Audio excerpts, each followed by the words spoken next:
Don't miss the biggest nights in MMA. PFL is more than a fight.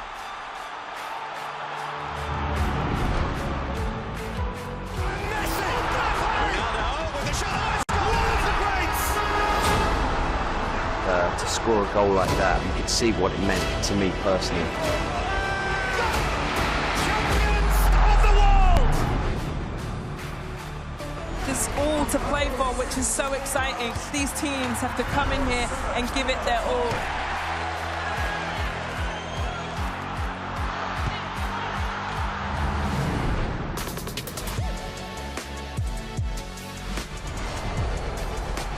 Have a real nice tempo. Goes baseline, watch out. Oh, my! Oh, baby! All the way down the runway for a big-time throwdown.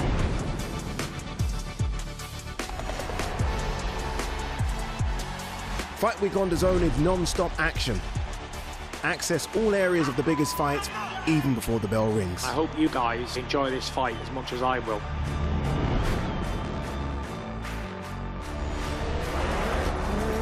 That's a lot of fans out there. Look at that! The drama keeps continuing, Shelly. This is just brilliant.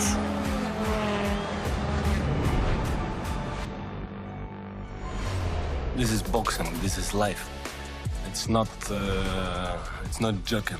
No politics, no fluff, just first glory and a little bit of history. Cheers to that.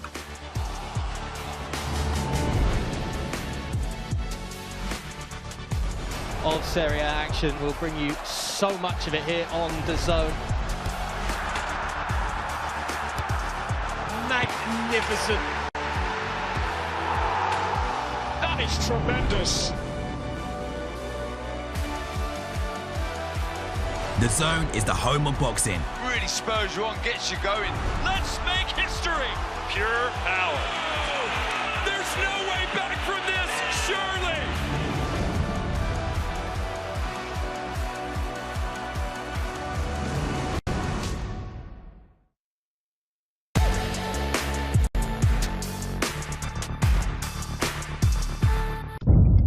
The following program is recommended for those 16 and over, as it contains sporting violence, possible bad language, and flashing imagery.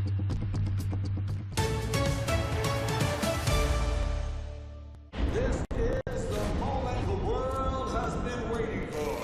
The judges are ready, the fighters are ready, the boxing world is ready. The fight starts now! Let's go. How do you like it? On the show. So aggressive, so focused. It all comes down to this.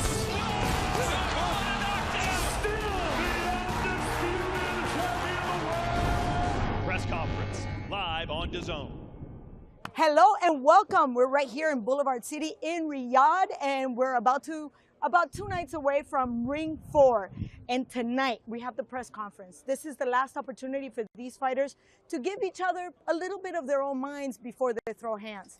Tonight you're also going to have to deal with me because my friend Todd Grisham is going to be behind this podium. The press conference starts right now. Live only on DAZN, November 22nd, the Ring 4. 4 world title fights in 4 different divisions. David Benavidez, the undefeated Mexican monster, defends against London's own Anthony Yard. Devin Haney moves up to challenge Brian Norman Jr. Bam Rodriguez looks to unify against Fernando Martinez. It's the night of the champions. The Ring 4, November 22nd. Watch only on DAZN. And look at that beautiful shot. It's a nice view. Right before we start all the activities for this press conference for the Ring 4, another historic Ring Magazine card, and what a week we've had. And obviously we're just a few minutes away from that opportunity the fighters have right before they face the first challenge, which is the scale, and that's going to come in tomorrow. Tonight is the press conference, and we have obviously my partners in crime. We have Mike Coppinger, senior insider for Ring Magazine, and the Latin snake himself, Sergio Mora. We're looking forward to a great evening, and I know there's a lot to be said. So we're expecting maybe a lot of words between the fighters, but let's talk about what happened yesterday. We had the workout, and let's start with the one of the fights that I'm looking forward to. Oaks against Abdullah Mason. We're talking about speed against power, but moreover, they're both being for a vacant title. How important is that difference in styles? I think it's going to be huge here. Obviously, Abdullah Mason is one of the flashiest fighters in the sport. Incredible hand speed, incredible length. And Sam Noakes, great power jab, strong, big power in both hands. What I look for here, Claudia, is that both guys are stepping way up in competition, and we're going to see what they're made of. Every fighter comes to this point in their career undefeated. You have to put your zero on the line, especially for a world title. Sam Noakes is a volume puncher, heavy-handed, but he's dealing with a southpaw with a 74-inch reach as a lightweight. That's going to be extremely difficult to break that distance. Noakes needs to get on the inside. Someone's going to get stopped. Someone's going to win a world championship. That's exactly what Riyadh sees is all about. Real quick, yesterday you mentioned that it was going to be, I thought it was dirty. You said it was going to be physical. What's the difference? Well, I'm just saying. No, great question. Dirty is headbutting on purpose, things that you can get disqualified for. Okay. Being physical is wrestling, maybe giving a low blow, a borderline blow. Things that you can get away with or maybe just get a warning. But so that's the what, real difference is if you get away with it. That's the real difference. That way. That's what it sounds like. Okay, the one guy that I was looking forward to see, obviously we'll get to see him on Saturday, is Jesse Bam Rodriguez, making it back to the ring. But of course he couldn't make it to a workout because he just welcomed his second baby boy. Milo is now part of the family, so welcome again. But Jesse Bam is obviously in for a very interesting fight against Pumita, coming all the way from Argentina. What are your thoughts on that one? Claudia, Bam Rodriguez is #5 on Ring Magazine's pound-for-pound list. He's going to be a favorite against anybody he fights, right, at his weight class. But I think this is going to be the toughest night of his career. Puma Martinez, he's battle-tested, went to Japan twice last year, and with 2 wins over a really good fighter in Kazuto Ioka.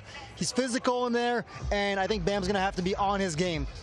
What are your thoughts on Puma? Because we know the long line of Argentinian fighters, and you know that style very well. You know, Mexicans have a saying, si se puede. Well, Argentinians should say, si che puede, because this is a man that's very strong, very physical, especially if he gets on the inside. That's the thing that he's going to have to do with Bam, because he's going to get angles, use that left-handed stance, and he's excellent with the uppercuts and body shots, like he was able to drop Carlos Cuadras, a similar style to Martinez. Martinez has a whole country on his shoulders. And he has a lot of pressure, but he's carrying himself like a world champion. So it's champion versus champion. This could be a special night for someone like Puma. Mentality, is that going to make a difference? No, not when it comes to someone like Bam, who's one of the youngest champions in boxing, unified everything that he's done, faced the fighters that he fought from, you know, Carlos Cuadras to Gallo Estrada to Samrung Masai. So there's no intimidation, just another champion, another day in the office for him. With that being said, Martinez has never been in this type of platform. He's basically unknown walking into this fight, and he really has nothing to lose but the opportunity to a title. Does that help or take away?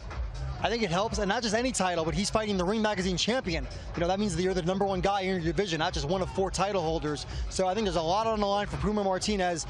And again, he's battle-tested. You look at 2 wins over Jerwin and Koss also. I think he's gone on the road a lot of times, and I think he's ready for this fight. Baby being born, distraction or motivation for Jesse?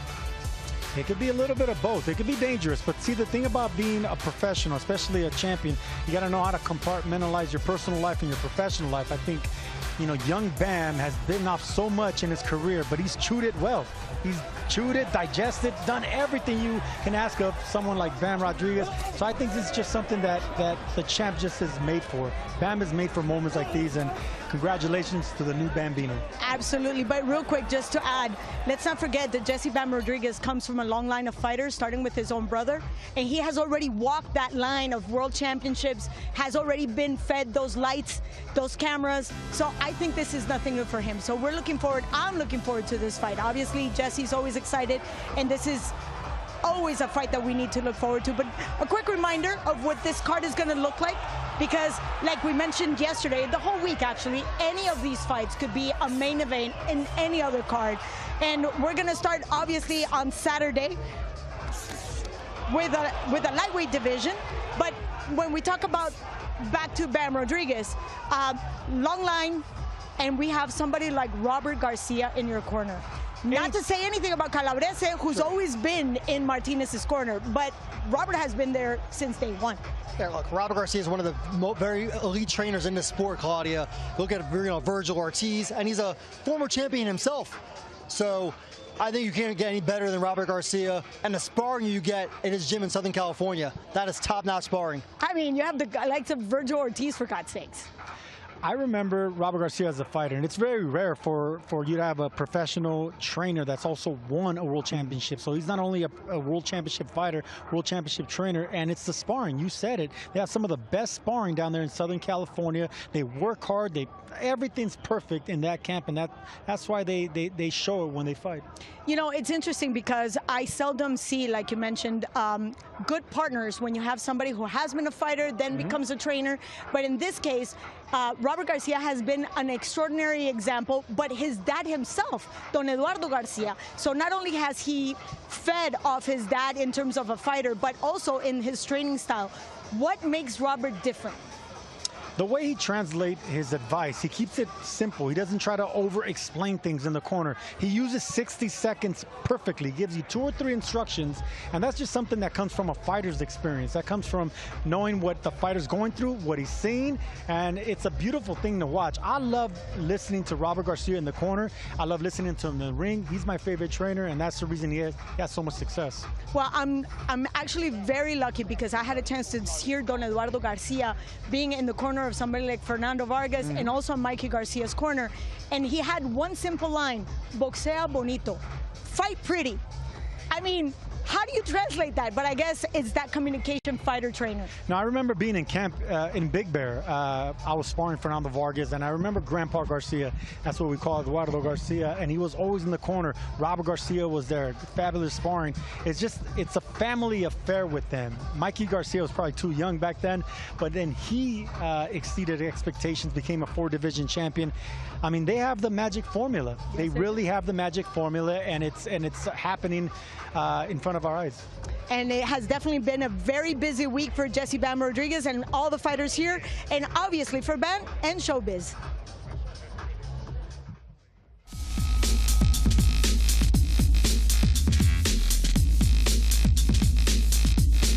You did something that many people is disaster. Like, as far as current history, Caleb Plant was supposed to fight Charlo and then lost to Resendez, right? And then you have Ryan Garcia supposed to fight Devin Haney. He loses to Rolly, right? You have your fight coming up with Fernando, but you took on Capu. I even went to the press conference in New York. You weren't there. Yeah, they wanted me to go, though. They wanted you to go, but you were like, yo, I'm not going to do that.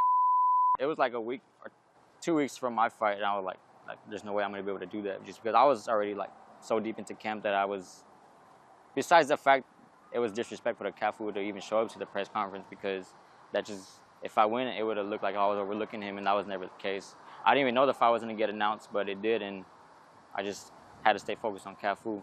Well, but in the back of my mind, I knew I had this fight lined up, so if I didn't get past Cafu, I would have never even got to the moment I'm in right now. And now you focus on Martinez. Now I'm here versus Martinez. Yeah. How you feel about this guy? I mean, I'm ready, man. This is the fight that, you know, I've been wanting for a while. Before the Cafu fight was announced, they were in negotiations with Martinez. He ended up fighting Ioka. So we went our separate ways, but now we're meeting up again, and I'm more than excited for this fight, especially being on the card that it's on. It's huge, man. I'm more excited for this fight than I was for Cafu. And I was main event for Cafu, so that just goes to show how hungry I am, how motivated I am for this. Yeah, because that's a bad card, man. Yeah. I mean, that card is super lit. How do you feel like, being a part of something like that? It's amazing, man. Being in Saudi, just having the opportunity to fight on a Ring magazine card, it's huge, bro. This is probably going to be the biggest fight of my life. So going into this one, I'm 100% focused and motivated. I'm ready to go. The one thing we cannot question is Bam's flawless work ethic. His motivation comes from within, and obviously that shows across the board in everything he does. No, not only that, but we just mentioned it, being in that Robert Garcia camp, that academy, I mean, they feed off each other. Every fighter feeds off each other. They see the other one working hard, and it's like, no, I'm not going to let him outwork me. Everyone just gets better in that gym, and Bam Rodriguez is alpha. He's at the top of that list. Iron sharpens iron, and I want to get back to you, Mike, regarding Abdullah Mason. Very young. We've talked about his athleticism, his ability, but let's talk about the role that he plays as the ambassador for Ring Magazine. What kind of weight does that carry as he's actually here for Ring 4? Yeah, look, right, this is a Ring 4 card, like you said, and there's not that many fighters that have that distinction of being a ring ambassador. It means he's going to have a Ring Magazine patch on his trunks when he's fighting. He's waving the flag, and obviously it means he has the imprimatur of His Excellency Turki Al-Sheikh. You know, John Arrobio, good-looking fighter from Canada, Colombian, he's a ring ambassador. Shushu Carrington, so these are only top-notch fighters. And Abdullah Mason so far, he's a guy, when you talk to people in the industry, Claudia, they think he could be the pound-for-pound #1 one day. Wow. Let's talk about pressure. Once you have that, like an ointment, you can't let anybody down. An ointment? Yes. He got blessed. He got blessed with talent. He got blessed by Turki Al-Sheikh. He got blessed by everyone that supports him, his promoter, because they see what we are seeing. The man has special talent, speed, power, size, length, and he has that amateur pedigree. These are all things that check every single box, and you want to invest your time, your money, and you want to put him in positions where he can shine. But when we talk about his opponent, Noakes, who's coming, he's hungry, he's just as young, but he comes from a long line of fighters as well, with a country behind him, also carrying another flag. What does that do to a fighter as he's walking in with somebody who's already, you know, with the preference behind his back? Yeah, look, you can't count on Sam Noakes here. Sam Noakes is actually rated in the Ring Magazine top 10. He's a big puncher. He's physical, like Sergio said. And this is his big shot, too, his first title fight. So he's looking to bring the title back to England. He's going to have to deal with a guy in Mason who's such a flashy puncher. I mean, again, Mason's not proven yet, but when you talk about the eye test, right? You don't see many guys that look like Abdullah Mason. I gotta admit, that smile, that confidence, he walked in that stage as we were doing the arrivals, and not a care in the world. He was unfazed by the crowd or the cameras. Could that be overconfidence stuff? No, it's a quiet confidence. You want to see that in future champions. And Abdullah Mason, like I just said, he has all the things you need to be a world champion, and he has that confidence. But it's not that verbal confidence. It's that quiet storm. You know what's brewing. You know what he can do inside the ring. And he's getting a chance to really shine against an undefeated fighter who's going to be right there, right in front of him. The only way Sam Noakes wins this fight is by knockout. He's not going to outbox Mason. I agree He's with not that. going to outbox Mason. Mason's going to go for the knockout as well. Mason is susceptible to get hits. It's going to be exciting fights. It's going to be exciting while it lasts. Someone's getting knocked out. The one thing I want to add, it is the WBO title. And let's not forget who was the guy that actually went all the way out of the country to look for that title. None other than Terence Crawford. Yes. Yeah, that's right. I went over to Glasgow, Scotland, beat Ricky Burns, his first world title. And then you look at talking about locations. Abdullah Mason's from the rich boxing history of Ohio. Aaron Pryor, Kelly Pavlik, Ezra Charles. So he's looking to bring a title back to Cleveland, Ohio. There you go. So this is just the beginning of the card. Let's take a quick look of what we can expect on Saturday, because we're going to start with the lightweights. Abdullah Mason, like we mentioned, facing Sam Noakes for the vacant WBO lightweight title. Also, we move up to the super flyweights, and there we see Bam, Jesse Rodriguez. He's putting his Ring Magazine and WBC title on the line against the WBA champion, Fernando El Puma Martinez. And obviously, we've already heard a lot. There's no love lost in the welterweight division. Devin Haney trying his luck at 147, seeking to capture the world title on his third weight division against the undefeated WBO welterweight champion, Brian Norman Jr. And then it's the main event. The battle for the light heavyweight crown. David Benavidez defending his WBC title against Anthony Yarde, who looks to finally achieve his world championship dream on his third attempt. And now we're going to go to all the action with our master of ceremonies, Thomas Schreiber. Ladies and gentlemen, welcome to the final press conference for the Ring 4 Night of the Champions this Saturday, November 22nd from A&B Arena in Riyadh, Kingdom of Saudi Arabia. We would first like to give a special thank you to the Kingdom of Saudi Arabia and the custodian of the two holy mosques, King Salman bin Abdulaziz Al Saud, His Royal Highness the Crown Prince Mohammed bin Salman, and Chairman of the General Entertainment Authority and the Saudi Boxing Federation, His Excellency Turki Al-Sheikh. This event is being brought to you by Riyadh Season, Sella, Ring Magazine, Frank Warren for Queensberry, and Eddie Hearn for Matchroom Boxing. In association with Bob Arum for Top Rank Incorporated, Samson Boxing, Warriors Boxing, Devin Haney Promotions, and AY Promotions. Along with their premium partners, Saudi Tourism Authority, STC, Saudi National Bank, Dr. Suleiman El Habib Medical Group, and Saudia. Their strategic partners, Mayar United, Arroyo Cruises, Sadia, Lucid Motors, SHG, and Azure. Their main sponsors, Pepsi and Arena Fitness Innovation, and their commercial partner, Prime. A big thanks to those great partners. Well, a reminder, ladies and gentlemen, that this great event will be broadcasted live worldwide, exclusively on DAZN by now at DAZN.com. Let's now welcome our Undercard press conference participants. Competing in a 10-round contest for the WBO Global Middleweight Championship, let's welcome the challenger, a native of Lagos, Nigeria, now fighting out of Novara, Italy, Samuel, the Black Panther in MoMA. The defending champion, the WBO Global Middleweight Champion from Roseland, New Jersey, USA, Vito White Magic Milnicki Jr.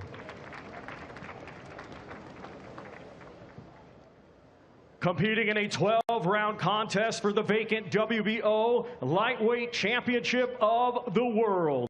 Let's welcome, from Maidstone, Kent, England, Sam Midge Noakes. From Cleveland, Ohio, USA, Abdullah Mason.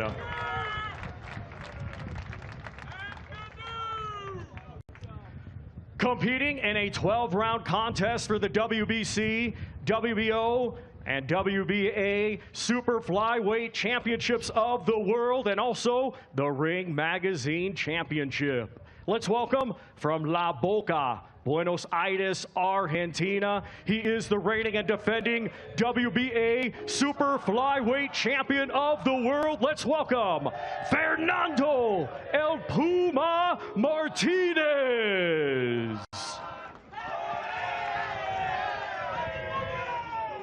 And let's welcome, from San Antonio, Texas, USA.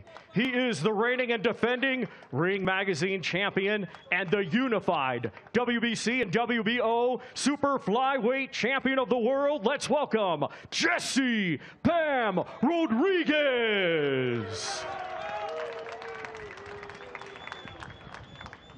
And now we also welcome the CEO of Ring Magazine, Rick Reno, Vice President of Top Rank Incorporated, Carl Moretti, International Boxing Hall of Fame promoter, Frank Warren of Queensberry.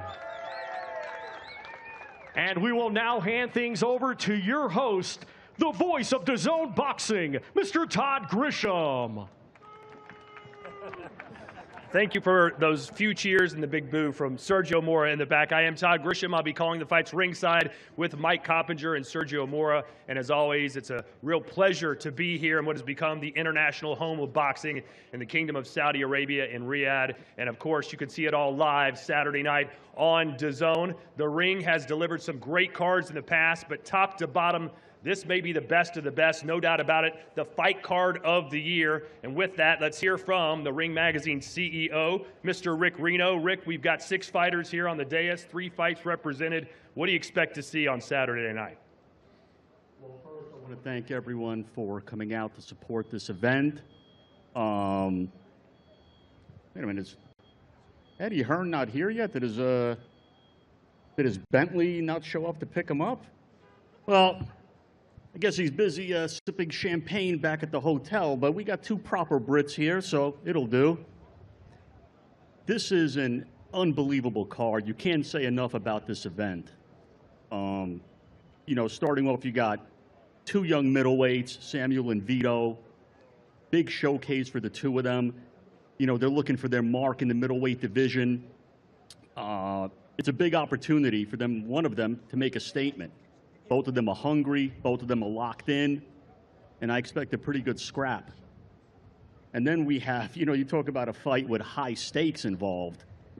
Abdullah Mason and Sam Noakes, 2 undefeated guys, staking their reputation, their records, and one of them is going to walk out of that event as a world champion that night. And if you talk to pundits, you know, in the United States, you know, Abdullah's viewed as a future superstar, and they expect for him to make a statement performance. And when you talk to pundits in the UK, they view Sam Noakes as a future superstar, and they believe he's going to put in a knockout upset performance. Both of these guys could punch. Both of these guys could hit. I don't expect this fight to go to distance, and I believe we're going to get fireworks. Absolute fireworks, maybe from the first bell. And then you have unification, Bam Rodriguez, Puma Martinez, pound for pound, one of the best fights you can make in the lower weight classes, with the Ring Magazine title at stake. For years, people have been talking about this fight, what would happen if Bam and Puma meet in the ring. We're going to get it this Saturday night. We're going to get it. And I expect a scintillating fight. You know, from top to bottom, you know, when they say you're going to get your money's worth, this is one event where you're going to get your money's worth and then some. And I'll turn it back to you, Todd. Thank you, Rick. Let's hear from a couple of the fighters, and we'll start to the far end to my right here with Vito Milnecki Jr. Vito, you're an extremely decorated amateur champion. So far as a pro, you've won 21 of your first 22 fights. How satisfied are you right now with your pro career? Yeah, well, first of all, I want to thank God. Without him, none of this is possible. I want to thank His Excellency Turki Al-Sheikh, Riyadh Season, the whole Kingdom of Saudi Arabia for hosting this event. And yeah, man, my professional career is off to a hot start. I had a great amateur career as well. But to be a part of an event of this magnitude, to have this stage to showcase my talent and to showcase that I'm on another level than this guy, this is exactly what I'm going to do on Saturday night. All right, and you'll be taking on Samuel and MoMA. Samuel, a lot of people I'm sure are not too familiar with you. What kind of fighter are you, and what is your game plan as you face Vito on Saturday? Yeah, actually, I want to thank everyone for coming, for giving me this opportunity. Thank Turki Al-Sheikh and Ring Magazine and everyone. I don't have actually a regular game plan. I'm here just to do war. And I think, Vito, you're ready, right? What do you say? I can't understand. He said, are you ready for me? Oh, 100%. Shit, I'm born ready for this. This is exactly what I do. I've been doing this since I'm 7 years old. You ready? Ready. Yeah, of course. Well, Vito, what do you know about it? 100% ready. Don't worry. We'll see. Don't worry. We'll see. Don't worry. We'll see. Oh, don't worry. We'll see. Vito, what do you know about him? Are you impressed by what you've seen? Yeah, he's a good fighter. Nothing I never seen before. I'm just excited. I'm excited to, like I said, be on this platform, to be able to showcase my talent. But yeah, he'll see you on Saturday night for sure. Well, if everything goes your way Saturday night, what kind of statement are you trying to make to the boxing community? What will they be saying about you? I'm here to make a statement in the whole middleweight division. I've had this is my third fight in the middleweight division, but this is my third straight undefeated opponent, and just ready to give him his first blemish. Yeah, Samuel, I'll give you the last word here. You're unbeaten. You've been calling for a big fight. Why was Vito the opponent that you wanted? Yeah, actually, when they take they give me the opportunity for this fight, I was so excited to sign the contract because Vito, I was already looking at you, man. Believe me, brother. Don't worry. We're gonna see on Saturday night. Okay. All right, we wish you both the best of luck. Now let's turn our attention to the WBO lightweight championship fight. Sam Noakes taking on Abdullah Mason, and we turn it over now to the Vice President of Top Rank, Carl Moretti. You're here. I know you've been high on Abdullah Mason for quite a while. He's only 21 years old. Why do you think he's ready for this fight right now? First off, I'd like to thank everybody associated with the event for putting such a great card together. You know, with Sam Noakes and Abdullah, you got two contrasting styles. You know, Sam only knows how to knock people out and come forward. Abdullah can box and punch at the same time. I think the only southpaw that Sam has ever fought is Vincenzo Uniello, a fellow countryman. You know, he stopped him in fourth. But, you know, Abdullah Mason isn't Vincenzo Funiello. We know that for sure.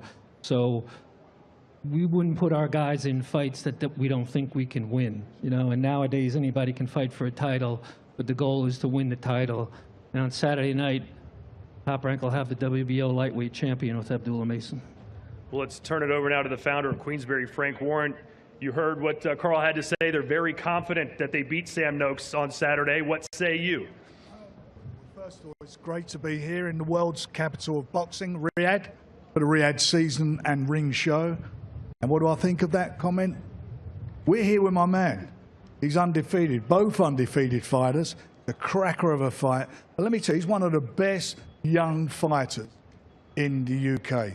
Everything's been done of him, he's asked. He's won title, every title on the way through, from British, Commonwealth, European, and now we're at the world title.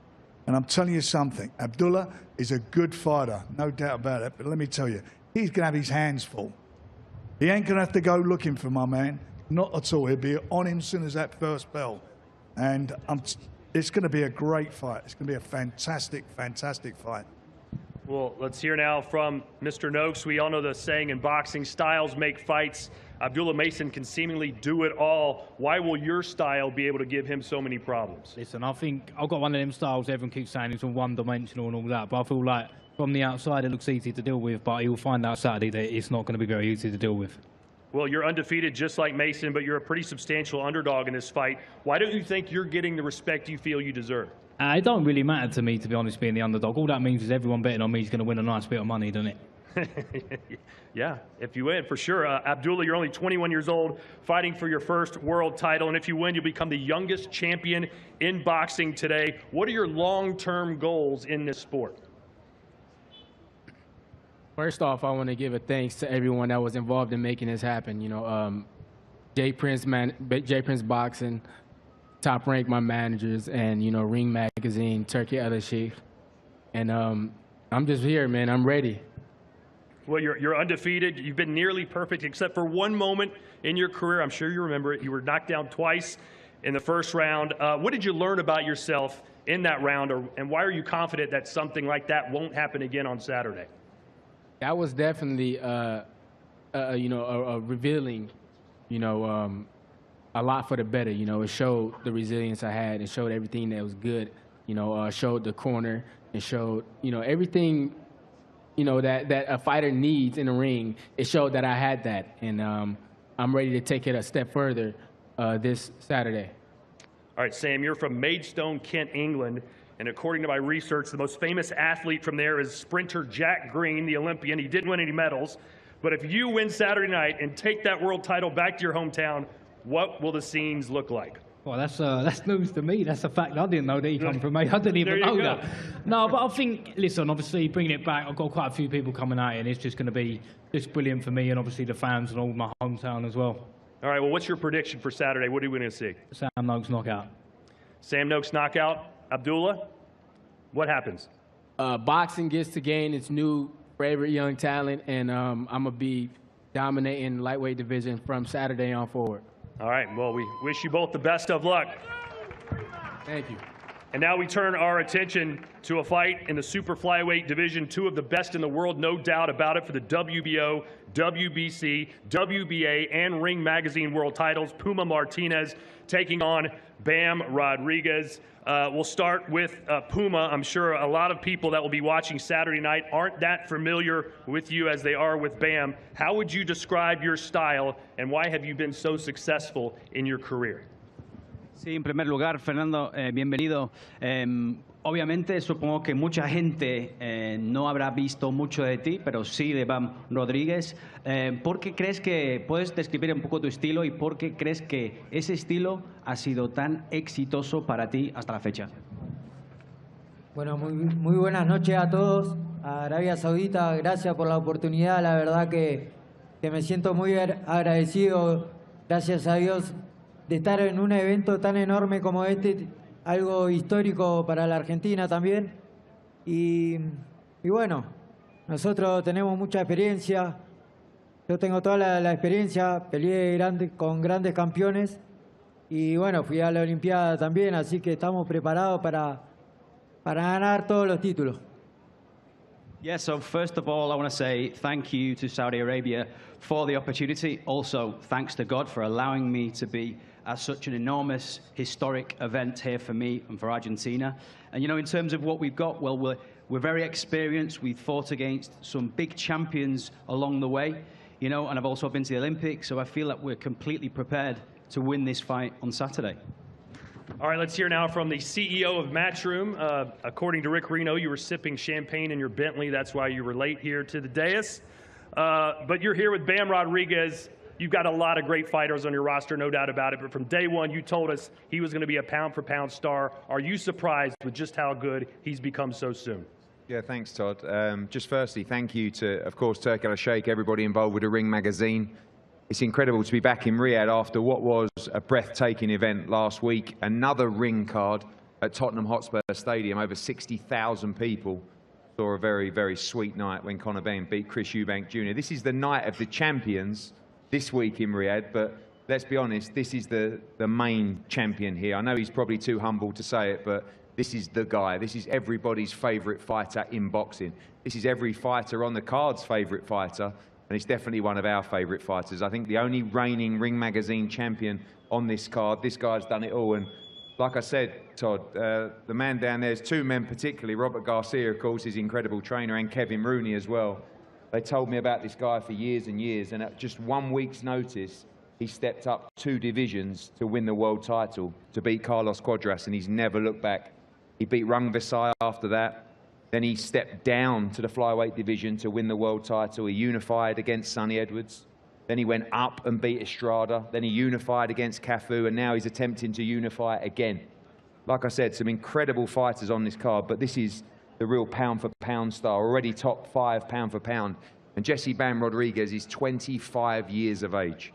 And it's so good to see the younger weight classes get the recognition, because this guy has got all the talent in the world.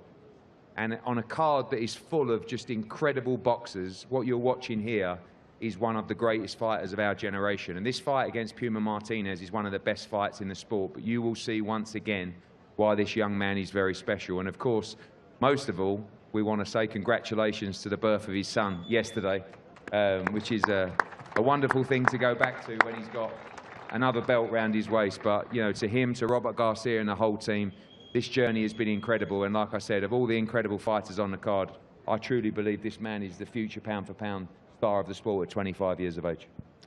Yeah, congratulations, certainly in order for Ban, your new son, Milo, born just yesterday. How hard was it for you to make the decision to be here instead of with your wife and child halfway around the world? It's certainly not an easy decision for you, I'm sure. I mean, yeah, we knew the date was going to fall close to the fight day, so we kind of just planned how things were going to go out, and they planned exactly the way we expected. But, you know, that's just more fuel to the fire. That's more motivation to go out there and get the win. And, no, it's all for him. Him and my daughter, this is what it's all about. This is what I do it for. So come Saturday night, I'm going to come out victorious and take these belts back to both of them.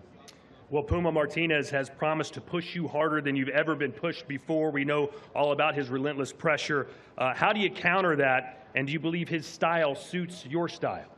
Just tune in to the zone on Saturday night. You'll see. You see that why Eddie Hearn just said what he said about me. I'm a special fighter. I'm going to go out there and prove that to everyone once again. And yeah, I mean, this is just going to be another fantastic performance from myself, and I'm just ready to go out there and get the job done. Well, Puma, you know how much hype surrounds Bam Rodriguez. He's on everybody's pound-for-pound list. He's beaten absolute legends in the sport, Sariskat Sarungvasai, Carlos Cuadras, El Gallo Estrada. Why do you think they couldn't beat him and you can? Sí, entonces cuando hablamos de Bam Rodríguez, sabemos que se emociona mucha gente de él porque él se ha enfrentado a unos boxeadores, unas leyendas del boxeo, por ejemplo, como Rungvisai, Cuadras, Gallo Estrada. Estos oponentes no pudieron con él. ¿Por qué crees que tú puedes con él? Porque todavía no se enfrentó al verdadero Puma que tiene la Argentina. Hay un Puma que ruge y que tiene todo el poder, tiene toda la experiencia y se lo va a comer a Iván Rodríguez. Because he's never faced a Puma Martinez from Argentina, and he's never felt a ferocious Puma from Argentina who is going to eat up Bam Rodriguez on Saturday night. Well, you certainly got a lot of supporters here from Argentina. You've gotten very emotional when you described the former fighters of your country, how you're representing them in the entire country of Argentina. If you pull off the win on Saturday night, how big of a victory will this be for you and your country? Sí, obviamente tienes mucho apoyo aquí. Vimos que te emocionaste ayer cuando hablabas de Argentina. Si llegas a ganar esta pelea, ¿qué tan grande sería esta pelea y esa victoria? No solamente para ti, sino también para la Argentina. No, la verdad que es algo histórico para la Argentina. Ningún peleador ha peleado, ha ganado tantos títulos en una pelea. Y bueno, yo quiero eso, quiero marcar mi nombre en la historia con los grandes boxeadores que tiene la Argentina tanto tiempo, ¿no? Que tiene mucho legado la Argentina, y quiero convertirme en un gran campeón para toda la Argentina, loco. Yes, so to be honest, it's a massive fight for me, and I think it would be totally historic for Argentina. You know, there's never been a fight in which an Argentinian has fought to unify so many belts in just one fight. And I want to make my mark, and I want to be up there with the big names that Argentina has. So I want to be up there with the great champions and become a legend in Argentina. Well, we wish you luck. What's your official prediction for Saturday, Puma? Deseamos toda la suerte. ¿Cuál es tu pronóstico oficial para esta pelea? Esta pelea la gano por nocaut. I win this fight by knockout. Well, Bam, a lot of people are predicting this to be maybe a fight of the year, an all-out war. Do you agree with that? Do you think it's going to be that type of fight, or do you see yourself in a one-sided dominant victory on Saturday? Honestly, this fight, it ends how I want. I can take it the distance, or I can stand there and end the night early as well. So, I mean, whatever I'm feeling that night, I'll go out there and make it happen. Well, he's feeling a knockout on Saturday. What's your official prediction? And don't be shy, please, Bam. I just know I'm going to win. My hand's going to be raised at the end of the night. I'm going to take that belt, take these belts back to my children, and that's that. All right, how about a round of applause for all our fighters here on the stage? We're going to clear the dais for the first half of our press conference and bring up the final three fights of the night. But right now, how about we stare these guys down? Well, those were some strong statements right there from Bam Rodriguez. There's a lot of confidence. And Puma challenging the champion, saying, I'm going to knock him out. What are your thoughts on that? You have to love hearing that from Puma, right? I mean, you're not going to beat a great fighter like Bam unless you're feeling it. You're not going to outbox Bam. So the only way, the only path for victory for Puma Martinez is by knockout. And we know that, you know, when you have power, when you have aggression, you have a chance. You have a puncher's chance. And this man has a whole country on his shoulders, on his back, supporting him. So he can maybe do something great Saturday night. Well, guess what? There's some words being exchanged right there between Eddie and Rick Reno. Rick Reno had some interesting words to say about Eddie Hearn as he walked in. What do you have to say about that? Yeah, look, he's done a great job with Bam Rodriguez, and Bam, he's a pound-for-pound great, but I like seeing him show a little bit more of his personality like he did up there, saying that he's going to end the fight however he wants to end it. And here we have Mielnicki. This is a guy that we've known for a long time. What can we expect? Mielnicki coming back into the ring here in Riyadh. Well, these two, the fact that he's still, you know, being undefeated. And these two competing Saturday in a scheduled 10-round contest for the WBO Global Middleweight Championship. It's the challenger, Samuel the Black Panther in MoMA, versus the defending champion, Vito White Magic Mielnicki Jr. The challenger right there, Mielnicki. He's been around for a while. He wants to take on another opportunity for a title. Mielnicki, yes, Vito Mielnicki. I'm sorry, I misunderstood the first time. That's okay. Yeah, no, I've been following him for some time from the PBC days. Once beaten, that was a split decision loss that he could have won. So he carries himself like an undefeated fighter. Good boxer, puncher, moves around the ring, tall for the weight division, and hungry. I mean, he's already at the point where he deserves a title shot, and with one big win, he's going to be there. Yeah, I'm not sure what the WBO global middleweight title is, but, you know, these sanctioning bodies. Oh, well, he's challenging for that title, but we all know what African fighters bring to the table. We know exactly the type of cloth they're made of. There's a lot of grit, there's a lot of power. We've talked about perhaps they lack the finesse of a true boxer, but they sure can brawl. Well, they have that African spirit, you know, but this is one fighter that doesn't carry power. So you're going to have to outbox someone like Mielnicki or get on the inside and hurt him to the body. But either way, I mean, these guys are both winners. There's an opportunity of a lifetime for Samuel and MoMA, and of course for Mielnicki to get back on top. Mielnicki's getting a little bit flustered here. What's up? Hey, not surprised. He's on fire, right? He's an Italian guy from New Jersey. So, you know, I used to live in New Jersey, and they have a lot of fire over there. And he's looking good. Look at that suit. He's well dressed for the occasion. Vito Mielnicki, a lot of personality. I still think he can be a star if the fighting can match the personality and the charisma. Can it though? Let's hope and pray they're willing to just keep the hands tight before Saturday. I love selling the fight, but I don't like physical altercations because, come on, man, you don't fight for free. You know, you don't fight for free. Your paycheck's on the line. Wait till Saturday. Sir, just always thinking about the paycheck. You're always what? Hey, listen, we're businessmen first, and then we're fighters. Really? I thought it was the other way around. Collect that check. Hey, speaking of, right, we have Devin Haney coming up soon. He got a hefty fine a couple of years ago when he fought Vasily Lomachenko, sent him flying on the stage, and that's where he really can get injuries out, but he sold the fight well. There you go. Look, there's a difference between promoting the fight and then, you know, risking the fight. Devin told me that was the last time he was going to pull such a move. He said he wanted to keep that money. Well, I think he learned his lesson.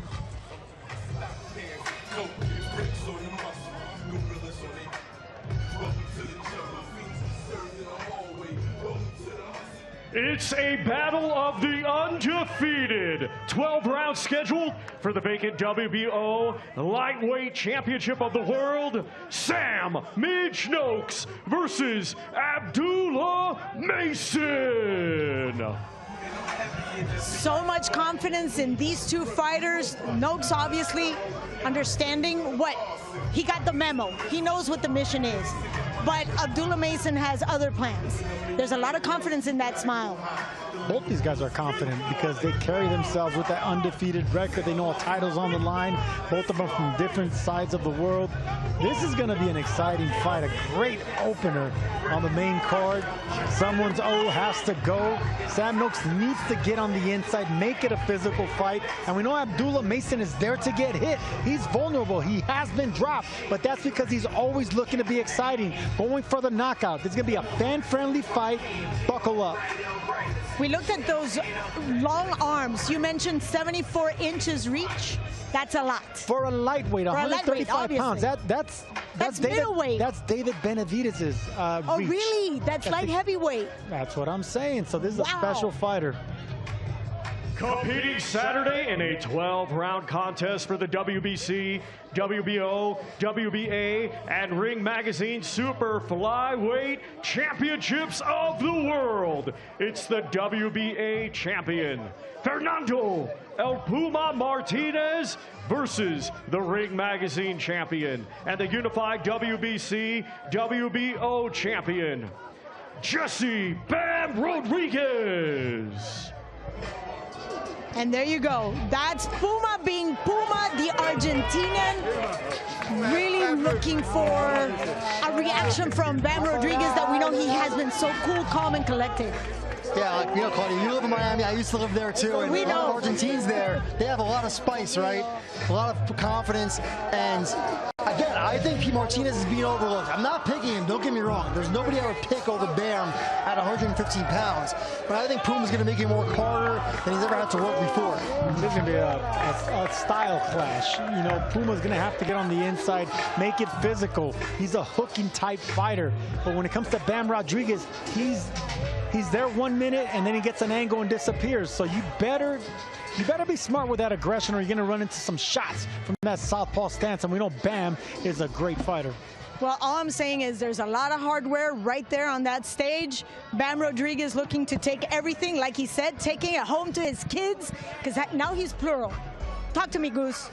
Yeah, and one thing I want to say about Bam, right, I think that a lot of people forget, is he was a guy that no promoter wanted to sign. He was fighting on top-rank undercards over and over and over as a free agent. He fought on some PBC undercards. They had the chance, they didn't sign him. Eddie Hearn did. And he did a great job. Well, we've heard from the undercard fighters, but before we move on to the main card, here's a reminder to head over to the locker room on DAZN.com for all your fight week build-up. The Locker Room, the new home of DAZN's boxing content. All your big hitters, all in one place. I am not going to stop until I am pulled off of this guy. Daniel, don't disrespect you. Daniel, don't disrespect you. I personally think you're a bit of a don't really like you. Welcome on board the rivalry line. I do not want to be average. I fear being average. More exclusive content than ever before. You look at that blood, you remember what's coming. Welcome to Inside the Ring, boxing's official show of record. I'm your host, Max Keller. Where boxing lives, breathes, and never stops. I never thought being with Matchroom I'd be doing stuff like that. Weekly content from all your favorite creators, promoters, and influencers. The Locker Room, only on DAZN, the global home of boxing. And our main event stars come together across the face-off table, delivering their raw, unfiltered thoughts on each other as they make their final predictions before fight night. Go behind the ropes with an exclusive all-access look inside Devin Haney's intense Colorado training camp in the latest installment of our On the Ground series. Super flyweight champion Jesse "Bam" Rodriguez takes to the streets with the one and only Showbiz, the adult, to reveal what truly makes the championship tick. See it all on DAZN.com. At DAZN, it's game on. Watch every Serie A match this season. Hear the Tifosi roar. Derby days like no other. Where football is faith in Europe's toughest division. Plus, highlights from La Liga and Bundesliga. And relive iconic moments with FIFA Plus.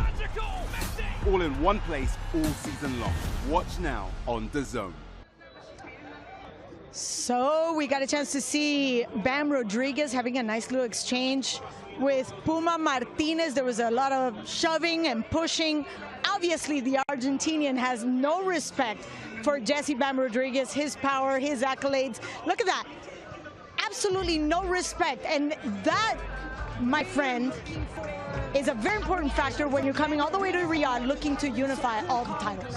Well, you want to show that you belong. You know, you're a champion as well, and you're not intimidated by the champion in Bam Rodriguez. You know, a little push, a little shove. It's good for the camera, good for the fans, but he's still going to have to get in there and face this monster in Bam Rodriguez. But you're not going to play psychological games with a guy like Bam. I mean, it's an action-type fight. Styles make fights. It should be a good one. Yeah, with Bam, you don't want to play mind games, like you said, because he's always so calm, cool, and collected. The one that has lost a lot of his bearings, or both of them, I should say, because there was was a lot of pushing and shoving, a lot of talk back, and that was between Devin Haney and Norman Jr.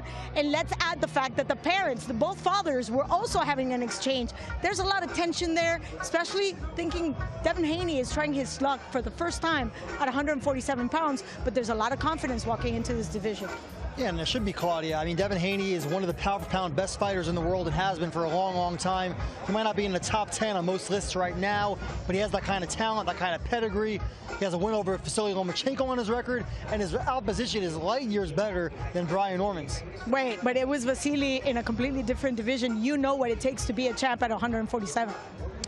Well, look, Vasily was a great champion, a future Hall of Famer, but he was a lighter fighter, and he was able to compete, if not beat. A lot of people thought Devin Haney might have lost that fight, but still, he won the fight. He won a title at 140, beating Regis Prograis. Now he's going to 147. He wasn't a puncher at lightweight.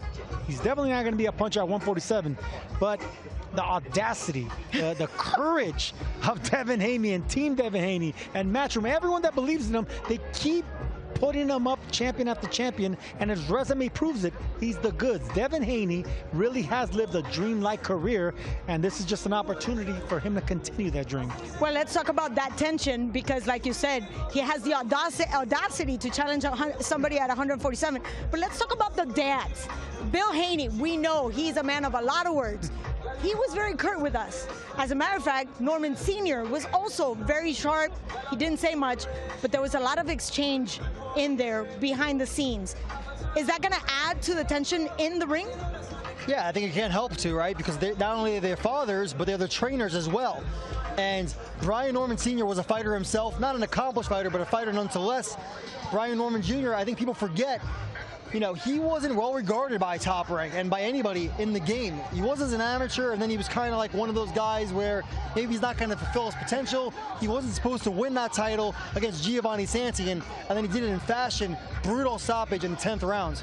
Well, sorry, sir. Not only that, but Norman Sr. was also a fighter. So there's that. You know, when it comes to Bill Haney, he's more of a promoter dad. He's more of a, you know, selling his son. But Norman Sr., he knows what Junior's going through. He knows what Junior's got.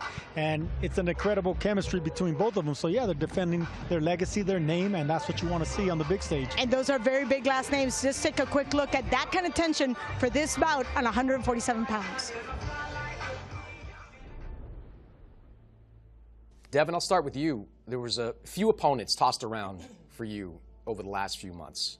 First it was Ryan Garcia, then it was Teofimo Lopez, and now here we are with you set to face Brian Norman. Why was this the right fight for you?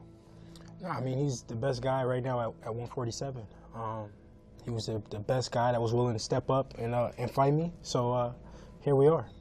Brian, you're coming off a sensational knockout win over Jin Sasaki, maybe the knockout of the year at the end of it. Knockout of the decade. Knockout of the decade. We'll go with that too. You're doing a title defense here. Why was this the right fight for you? It's just who I am as a person. I love fighting the best, and like everybody say, he has the perfect style to beat me. I don't have feet. I don't have defense, necessarily speaking, jab defense, as they say. So he has the blueprint to beat me. So now I got to show y'all that I can do everything. Yeah, of course he got power, but he's got power against guys we've never seen. I do think that he can punch. Don't get me wrong. I do think that he has power, but he's showing it against guys we've never seen before. I don't know these guys that he fought. Jack, you don't know him, don't mean nothing, Jack. No, I've been boxing for how long? I've been at this top level. Just because you don't know the people don't know these people. The world don't know these niggas. I don't give a damn what these folks know or don't know. I know when I carry these gloves. No, I do believe that. I do believe that you got power. I might touch your arm and your ankle go break. Yeah, okay. Sound good. It sound good. I'm finna turn your meniscus. It sound good. You ever had your torn meniscus, brother? And it ain't gonna happen. It ain't gonna never happen. You ain't gonna do it. Walk out with an ankle brace on. You ain't gonna do it.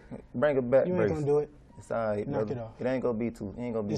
He's really a bum. Make it real I really didn't want to say nothing, but he's really a bum. I never even heard of this 2 years ago. Once again, he just came out of nowhere. He's nobody. He's nobody. The name don't matter. I'm finna make a name after this. ATL stand up, baby. Sound good. ATL stand up.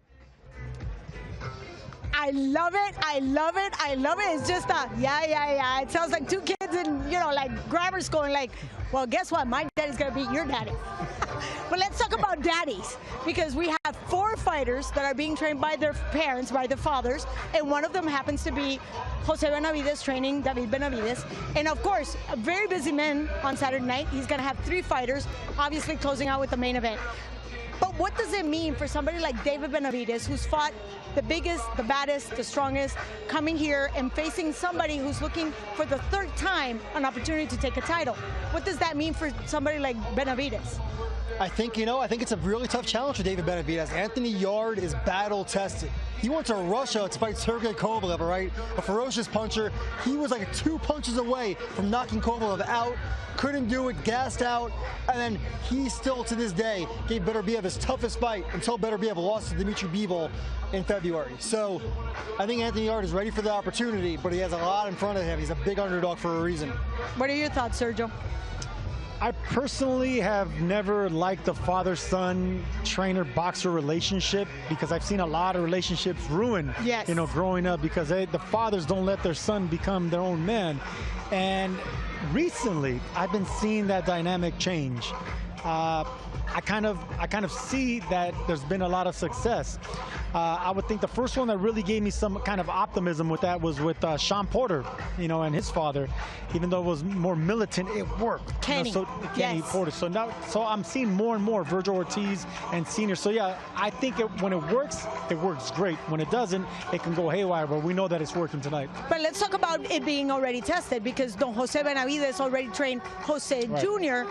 and he took him to a world championship, and he's took him to highs and lows in his career. And obviously David was coming along, and he actually took in a lot of his brother's experience. And as we were talking with Don Benavides, Don Jose, he was telling me how it's been a learning process for himself as well. Not just as a trainer, but testing himself as a dad and being able to separate, like you mentioned, I'm not just a dad, I'm here to do a job. And that's exactly what I'm talking about, the chemistry, the dynamic, and the relationship, because you can ruin the more important relationship, that's being your son, for trying to make a man and a champion out of the boxer. You can ruin what's really important, but it's working out for them, and he's doing a great job with other fighters as well. So we know that David Benavides is pound for pound. He is the truth. He is, part of that Benavides legacy, and they're proud of it. Well, we look at like the Bill Haney's, obviously in the case of Norman Sr., we see that these men always have the best interest at heart, obviously, but who knows the son better than the dad himself? So I think that also adds to an advantage for any fighter. They know when to call it quits, they know when to push, they know how hard they can push. I don't know. I've seen a lot of times, I'm just playing devil's advocate. I've seen a lot of times where I let the father sometimes let the son take a little bit too much punishment because they think they have more. That's when I don't like it. That's when the relationship hurts them, because the father's living vicariously through the son. Like I said, I don't want to get negative here, right? But I've seen a lot of good with the father-son relationship, trainer relationship, and I've seen more bad in my career. Well, I like those intangibles in those relationships, and I think it's very individualized based on the partnership. Right.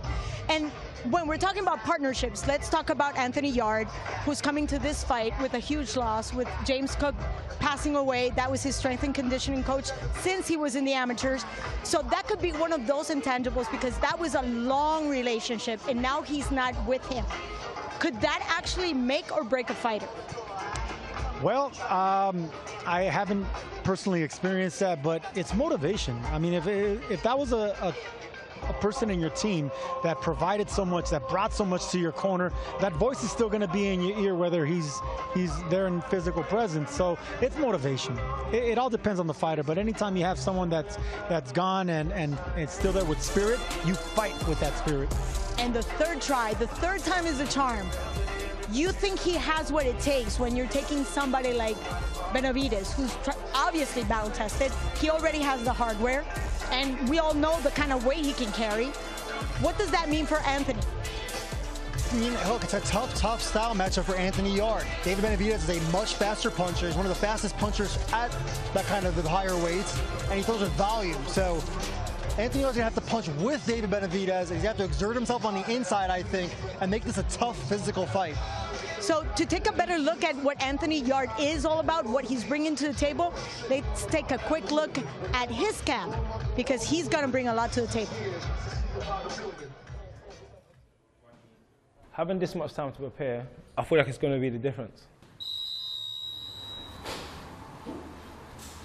It's not a case of making any excuses. It's just that we've never had this amount of time to prepare for a fight. And one thing I can say is every time we've had time to prepare, it's worked out well. I'm going to go out there and win this fight. And it's going to be one of them situations where the world's going to be shocked.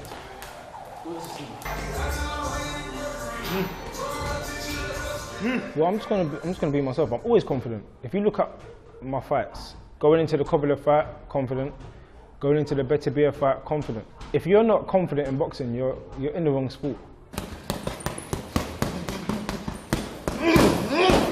A journey, to say the least. Right back from before he turned professional. I was training him for about 18 months, almost 2 years before he actually turned professional, and it's just been a joy from day one, to be honest. So I was meant to get my hair done for the cameras, but I like to look sexy on camera for all the girls that are watching. This ain't a hairdressing salon, man. You know, I was singing. I was actually fighting. As I was saying, I was meant to get my hair done for the girls. Bob, I'm talking to the camera. Go away. You say he looks at me. Bob, go away, man. What are you talking about? What are you talking about? See that?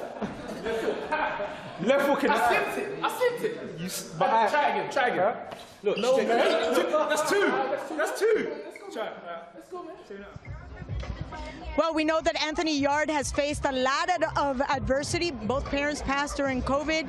He now loses his strength and conditioning coach. But the one thing he never loses is motivation, like you mentioned, and that big, bright smile. And that takes a fighter a long way. Anthony Yarde is a unit. When you see him in person, he looks like a football player. He's muscular, and we know he has the resume. He has the power. He actually has more power than Benavidez. They both have 30 fights, but he has a higher knockout ratio. And the confidence, the fact that he already went through that fire, he already knows what to expect with these big champions. Maybe a third time's a charm. It really is. This is going to be an exciting fight, and this is another fight where someone's going to get knocked out. I gotta say, Sergio, I'm not so sure that Yarde has more power than Benavidez. Benavidez has only had 2 fights at 175. He's still getting settled at the weight, and Yarde's knockouts were against lesser fighters. Benavidez is fighting David Morrell and Alexander Dvorak. Let's see on Saturday who has more power, right? Oh, he's gotta come back. Well, I can guarantee you that man right there, Anthony Yarde, is a natural 175-pounder. We already seen Benavidez get dropped by a non-puncher in David Morrell. If Yarde catches Benavidez like Morrell did, it's not gonna be the same story. So, pound for pound power is definitely on Anthony Yarde's part. Oh, well, just in case you missed it, this is a hell of an exchange right here. But let's go back to the action at the dais, because Thomas Triber is waiting for us.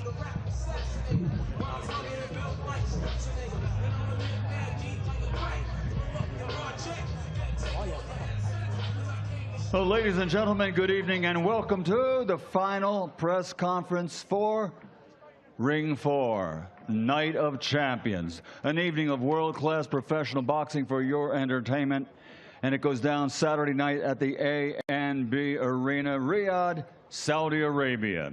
A special thanks, ladies and gentlemen, to the Kingdom of Saudi Arabia and to the custodian of the 2 holy mosques, King Salman bin Abdulaziz Al Saud, His Royal Highness the Crown Prince Mohammed bin Salman, and Chairman of the General Entertainment Authority and Saudi Boxing Federation, His Excellency Turki Al Sheikh.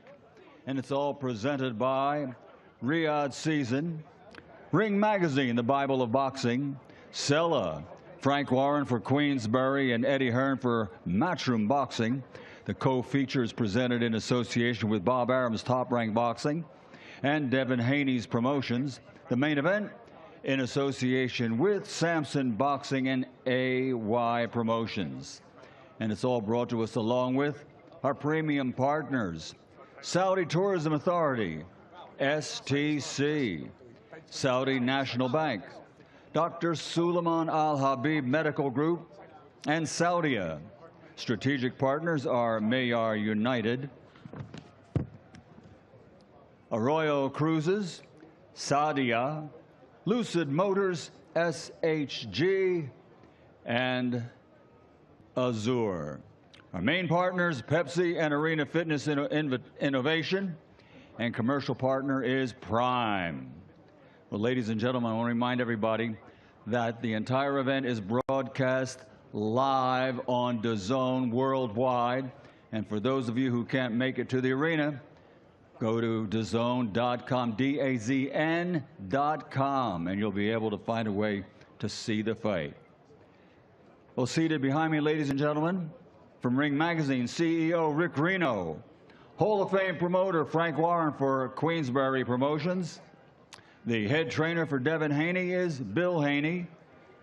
Top-ranked vice president for boxing operations, Carl Moretti.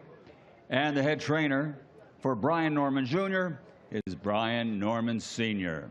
So, ladies and gentlemen, let's meet the stars of the show for our final two contests.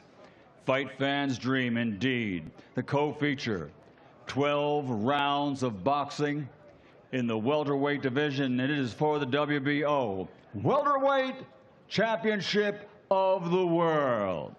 The challenger, a perfect record, 32 fights, 32 victories, 15 wins by knockout, fighting out of Oakland, California, USA.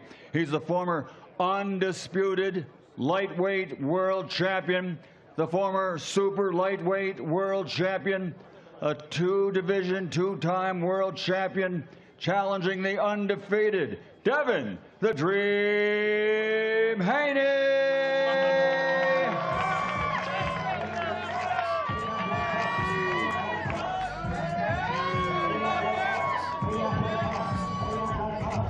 It's undefeated versus undefeated. And the champion, fighting out of Decatur, Georgia, USA. Also a perfect record, 28 fights, 28 victories, 22 big wins by knockout, ranked #1 in the world in the welterweight division by the Bible of Boxing Ring Magazine.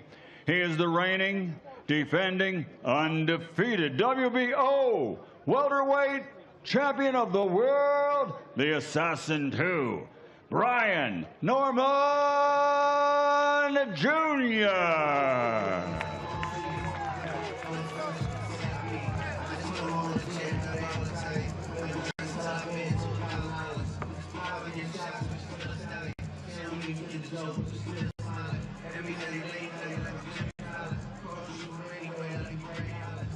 And ladies and gentlemen, our final contest of the evening. Once again, this is a fight fan's dream. The featured bout, 12 rounds of boxing for the light heavyweight championship of the world, sanctioned by the WBC and the WBA. The challenger, ranked #4 in the world by Ring Magazine, 27 victories, 24 of those 27 by KO, 3 defeats. From London, England, the beast from the East, Anthony Yarde.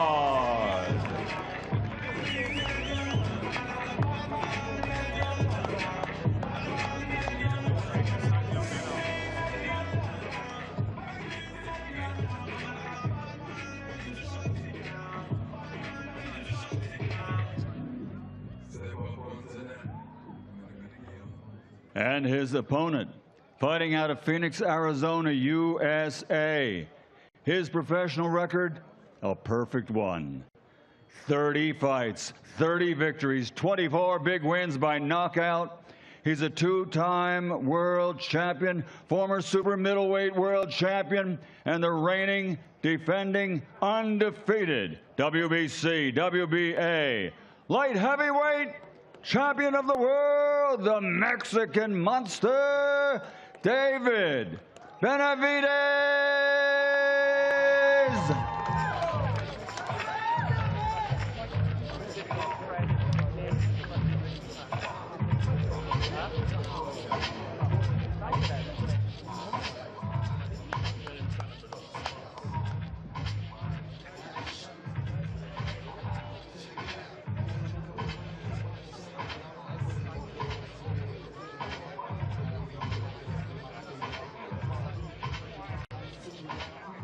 Everybody's in place, ladies and gentlemen. Let me turn it over to our host. He is from DAZ and the Zone, Mr. Todd Grisham. Thank you, Michael. I appreciate it. Welcome once again to what has become the international home of boxing, Riyadh, in the Kingdom of Saudi Arabia. And you heard me say it earlier, this is the fight card of the year. And I believe the proof is in the pudding, as we say in the United States. The 8 fighters featured on our main card have a combined record of 193 wins, only 3 losses, with 137 knockouts. Truly incredible numbers, and we're all expecting an incredible night this Saturday. Let's turn it over first now to the CEO of Ring Magazine, Rick Reno. Rick, we basically got 2 main events here on the dais right now, do we not? These are 2 absolutely smashing fights. I mean, in the first contest, you know, when Devin went up to the welterweight division, you know, Devin has a big enough name that he could have picked anybody to fight. But he wanted the smoke. He wanted the guy that nobody wanted to fight. He wanted to go against one of the most dangerous punchers in the weight division, another undefeated guy in WBO world champion, Brian Norman Jr. You know, a lot of people view this fight as speed versus power. But, you know, Brian's made it clear that he's bringing a lot more than power to this fight, and Devin's made it clear that he's bringing a lot more than speed. Absolutely intriguing contest, and you have varying opinions, and that's when you know you have a good fight, when there's varying opinions on who might come out on top. And the main event, you know, when you have 2 guys who are called the Mexican Monster and the Beast, you can't go wrong in that fight. An absolute tear-up. Both guys are coming for war. David's never been in a bad fight. Anthony's never been in a bad fight. This is one of those contests where don't take a bathroom break. Don't walk away from your seat. Don't blink.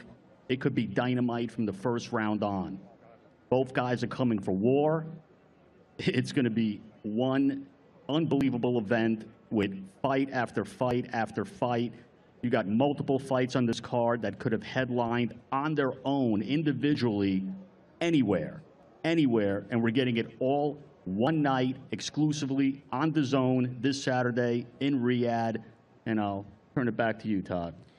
Thank you, Rick. Let's now turn our attention to the promoter for Brian Norman Jr., Mr. Carl Moretti, the Vice President of Top Rank. Carl, you've known about this fighter for a long time. He might be the best kept secret in boxing. What makes Brian Norman so special? Well, Saturday night you'll see why for sure. But, you know, I really can't wait for this show. I can't wait for this fight. I can't wait for social media. I've never seen so many experts in my life come out and tell Devin what to do and tell Brian what to do, and then see what they say after the fight, because they're all going to be wrong. It's one of the, you know, it's the best fight in the welterweight division. Whoever wins this, I can't wait to see who doesn't call out the winner. But, you know, it's been a trip the whole time. We're very confident in what Brian Norman can do. Bill Haney's been selling this fight from start to finish. He's a trip, man. He's one of a kind. He kind of reminds me of the captain of the Titanic who's bragging that he saw the iceberg.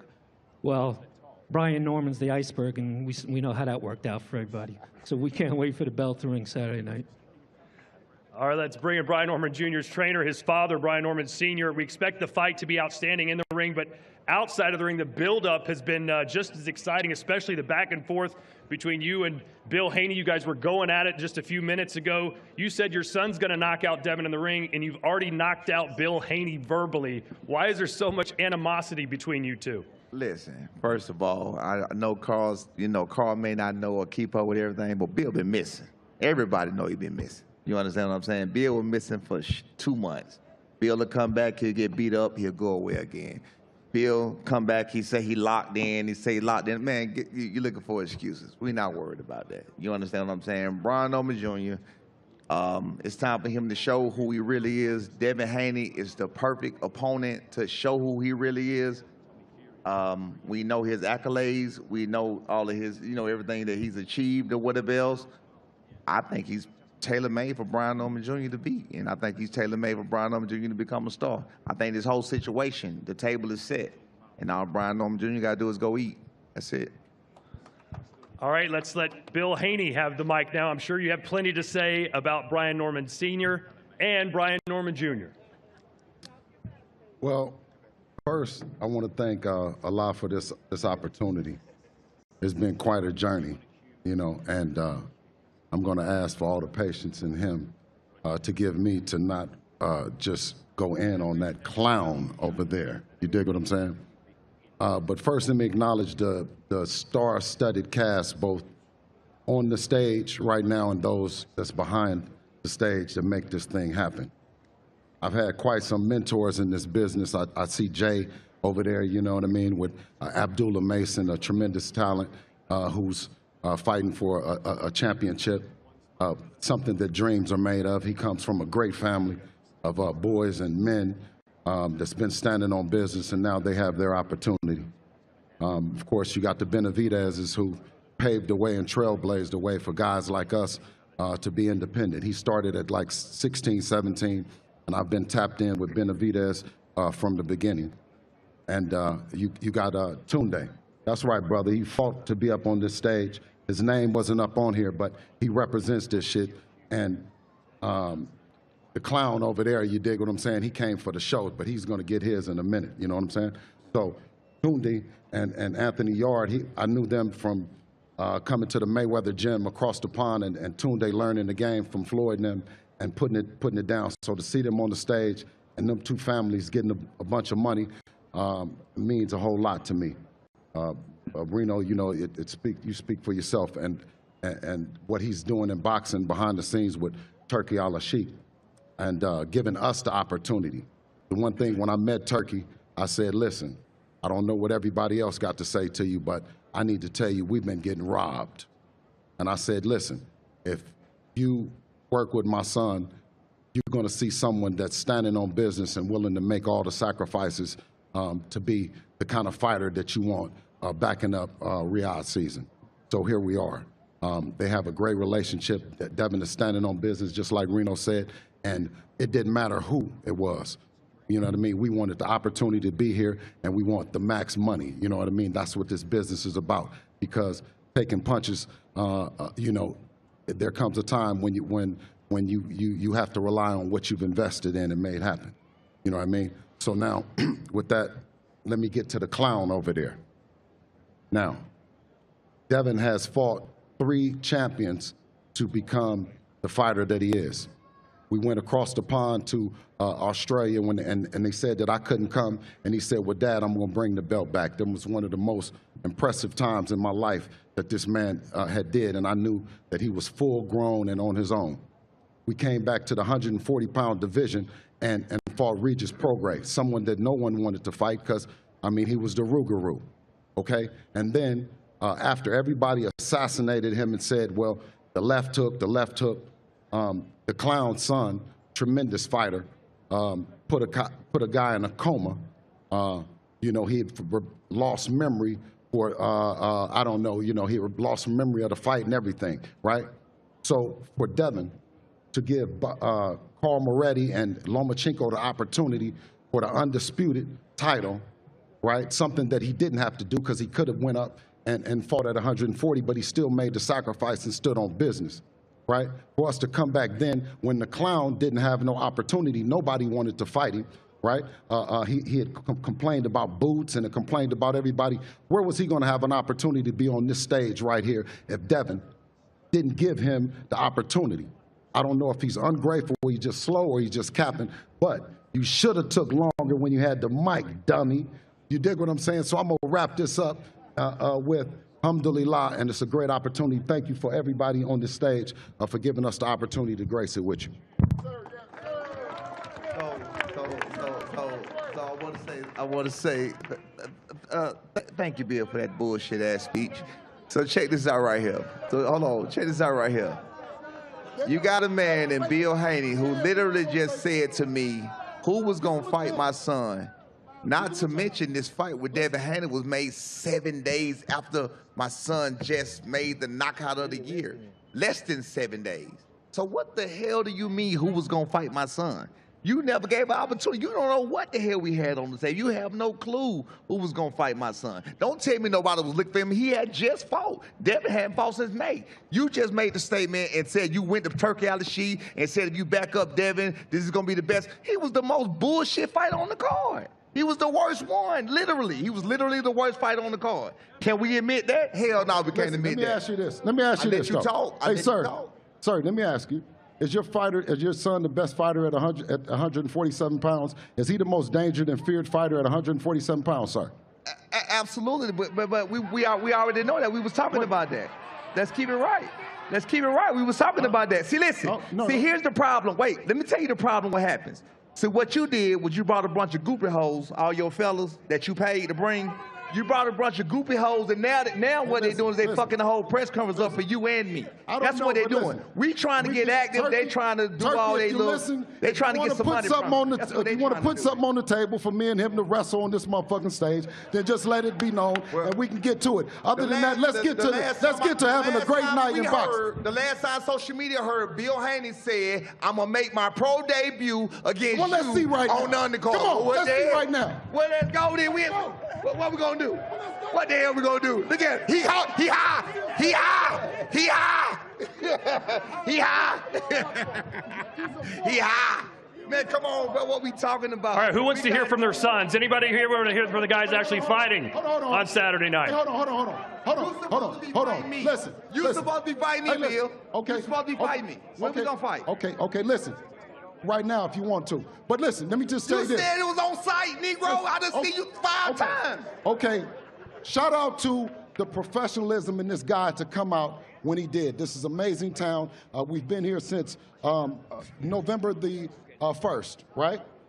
And what we have is what we call, when you get acclimated in Saudi, we got that bounce. You dig? Now tell him, let's see that bounce over there. Stiff as boards over there, you dig?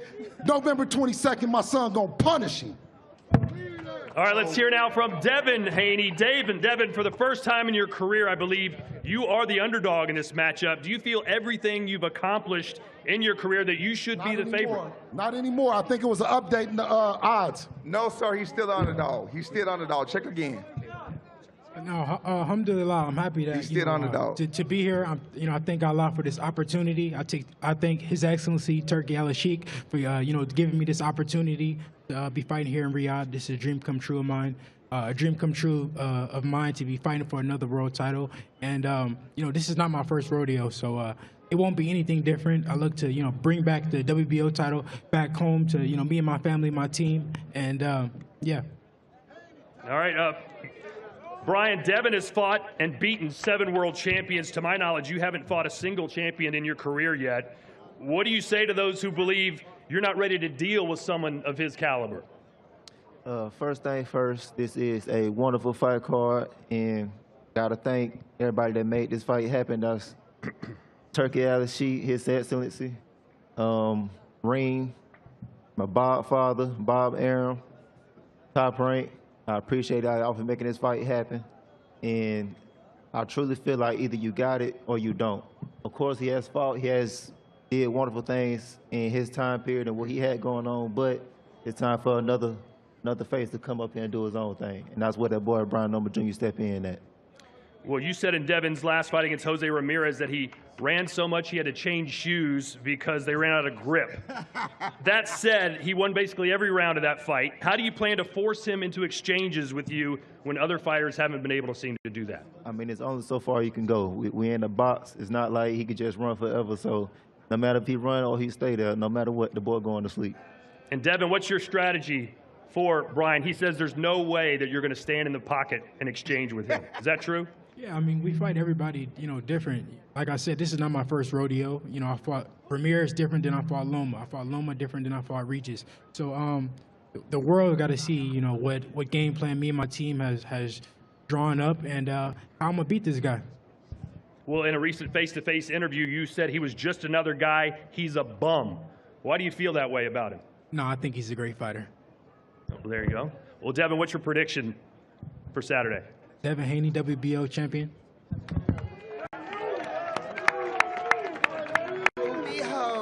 Brian, how confident are you that you can get a decision win against Devin, or do you think you just have to knock him out to win? I could go in by any means necessary. If I want to go to the cards, I could do that. If I want to knock him out, I'm definitely going to do that anyway, as is. It's me saving my name in the game. So what will happen Saturday? How do you win? The boy going to sleep, dog. All right.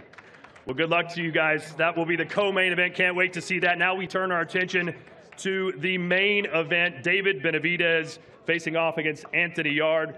Frank Warren, the founder of Queensberry, representing Anthony here today. You've been with him for a long time. He's been in some fantastic battles, but just hasn't been able to quite get the brass ring. Why do you think he does it here in Riyadh? First of all, again, what a fantastic card this is. When you look at this main event and the next three world title fights, they feature all undefeated fighters fighting each other. So Anthony's been with us from day one with Tundi and him. He'd had 12 amateur fights. When you look at where he's come from, just having 12 amateur fights to where he is today, they're 2 world title fights, and give a really good account of himself. And I thought he was definitely going to win one of them. And he's learnt on the way. This is big moment in his career. He's in with David, who we respect. He's 30-0, but he's in with a fighter who I promise you will give him the toughest fight he's ever had. Nancy believes in himself as we believe in him, and I genuinely feel it could be an upset on Saturday night. All right, let's speak to the trainer now for Anthony Yarde. Tundi, Bill Haney's had some nice things to say about you. You're in charge of making the game plan. No one's been able to topple the Mexican monster. What's the strategy to get the job done? First and foremost, by whatever name you call him, let me just say God is the greatest. It's been a long journey.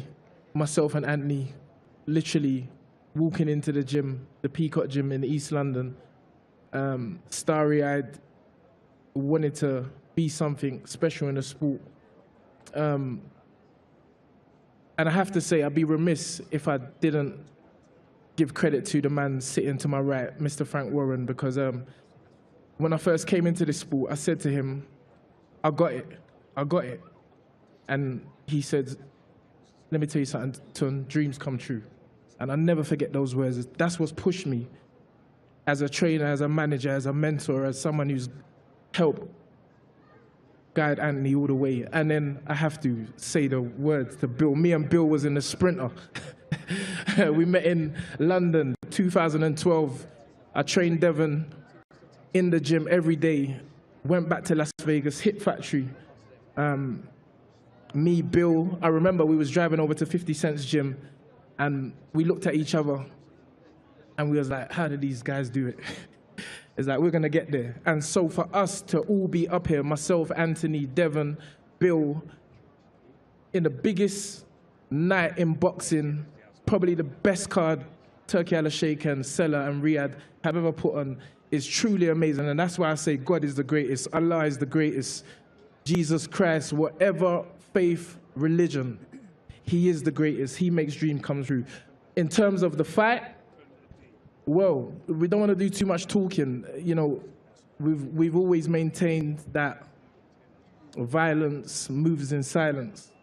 And we ain't going to change our energy for no one. We're not going to badmouth anybody. We're not going to talk bad about. We respect David, Jose Sr. You know, we've exchanged pleasantries, and we just know both boys have a job to do.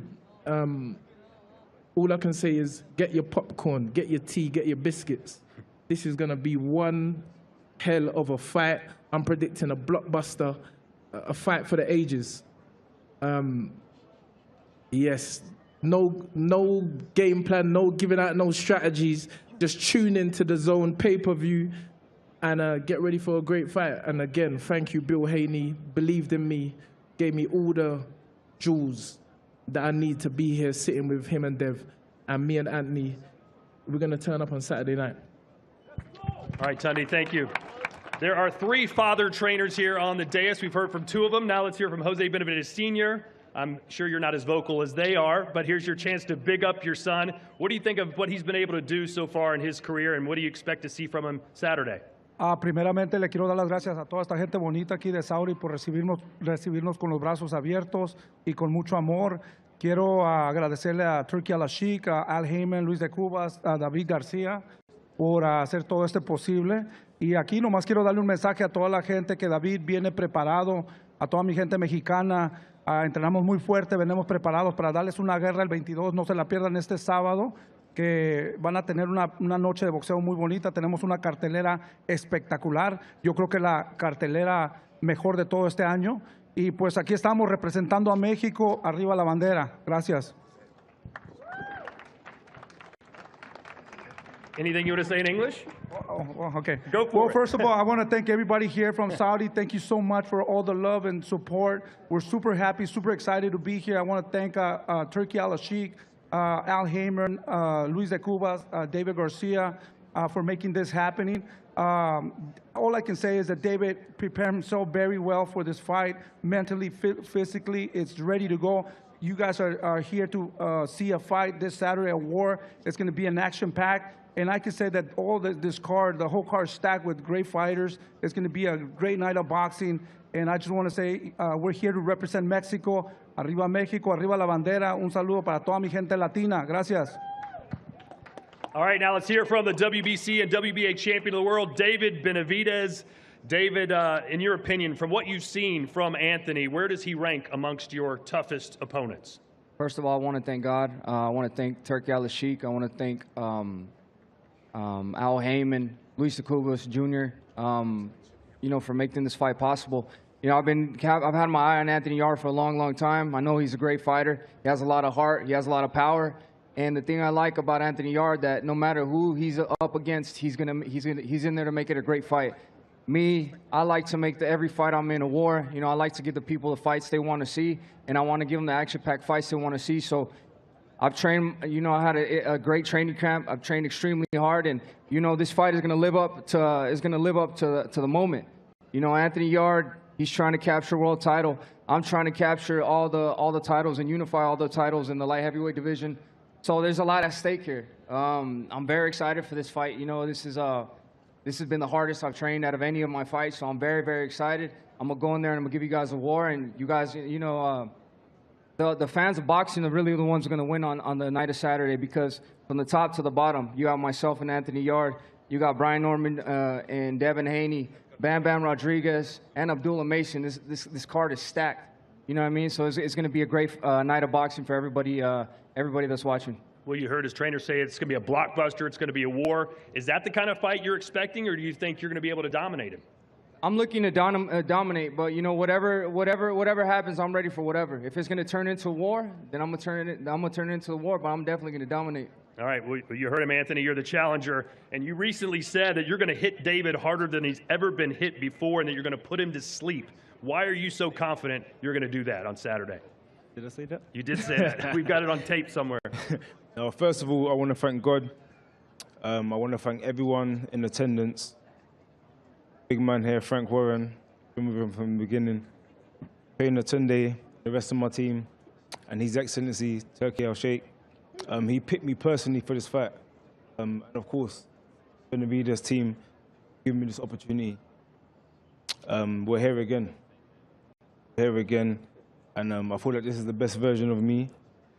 I've always said I didn't want an easy route, because there's people that go and win vacant titles, and nothing against them kind of people. But I've always said I want to beat someone like David Benavidez. That's why I went to Russia to challenge Kovalev. I know the risk. I know the lose. The undefeated, 18-0. This is me before. I was 18-0, big prospect. Don't go to Russia. Everyone's telling me, do not go to Russia to fight Kovalev. I said, I'm going. And then you get better BF. Everyone's saying this guy's a monster, another monster. Don't fight this guy. He's got 18 fights, 18 wins, 18 knockouts. I said, give me him. I'll fight him. I don't care who it is, because the better the fight I'm fighting, for me, it's better the reward. It's legacy. I started boxing very late. As Frank said, I had 12 amateur fights. And we've made it to the stage 3 times. And you've seen me get better each time. But this occasion, was right. So I want everyone to tune in. I want to thank everyone on the...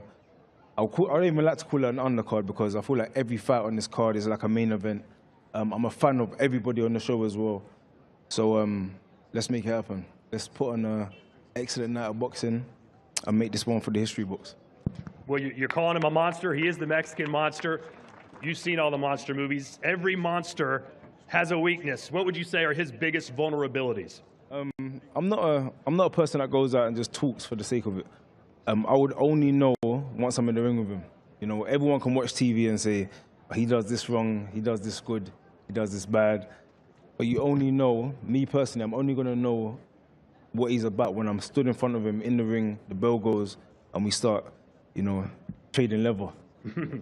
Indeed.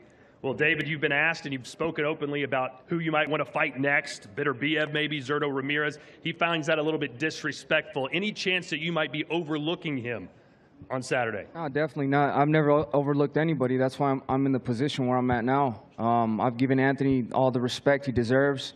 And, you know, I've studied him for a long, long time. And I'm trained. This has been the hardest I've trained at any fight, you know, so I'm extremely ready for this fight.